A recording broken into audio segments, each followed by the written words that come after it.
नमस्कार। प्रस्तुत एगो देवी गीत आशा करो तनी कि आप सबके पसंद आई तो लाइक शेयर और सब्सक्राइब जरूर करब जा। कमेंट करके भी बताइब जा कि हमार गीत भजन रोगल के कैसन लागेला। धन्यवाद।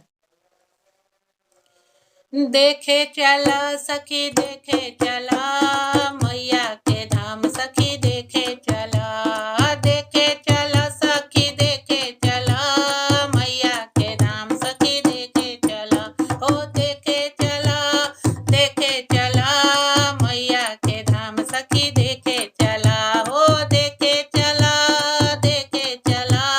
मैया के धाम सखी देखे चला।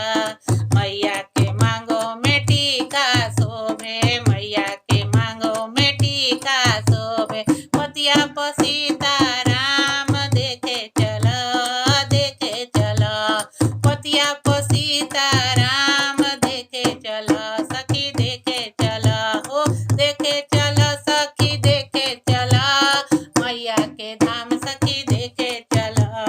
हे मैया के लीलरा पबिंदिया शोभे मैया के लीलरा पबिंदिया शोभे। मोती पर सीताराम देखे चला सखी देखे चला। मोती पर सीताराम देखे चला सखी देखे चला।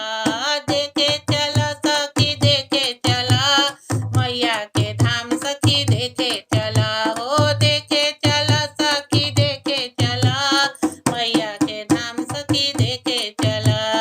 मैया के कानों में कुंडल शोभे मैया के कानों में कुंडल शोभे।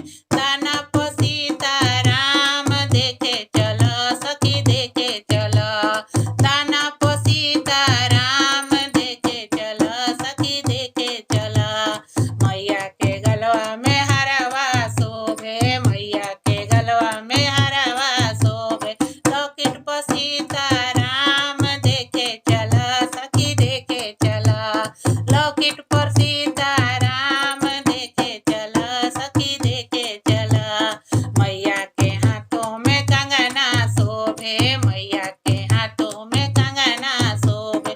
लहठी पर सीताराम देखे चला सखी देखे चला। ओ देखे चला सखी देखे चला माई के धाम सखी देखे चला। देखे चला सखी देखे चला माई के धाम सखी देखे चला। माई के लाले लाले चुनरी शोभे माई के लाले लाले चुनरी शोभे। फोटवा पर सीताराम देखे चला सखी देखे चला।